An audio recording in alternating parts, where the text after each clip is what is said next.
আল্লাহর ওলি কুতুবউদ্দিন বখতিয়ার কাকির ইন্তেকাল হয়ে গেল।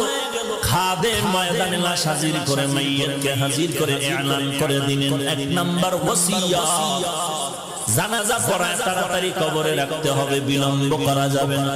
নবীজির হাদিসের কথা মতে দুই নাম্বার ওসিয়ত, ও এলাকার মুসলমান জনসমুদ্র ভালো করে শুনে নাও। কুতুবউদ্দিন বখতিয়ার কাকি বলেছেন, জানাজা তাড়াতাড়ি পড়াবার জন্য, তবে সাবধান, যে কোনো আলেম সামনে এগিয়ে আসবেন না। ওই ব্যক্তিকে আসার জন্য অনুরোধ জানানো হয়েছে, যার মধ্যে 4টা গুণ থাকবে।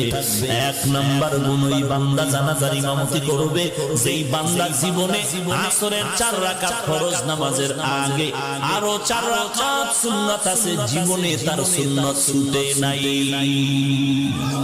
3 নাম্বার গুণ, জীবনে বেগানার দিকে নজর করে নাই।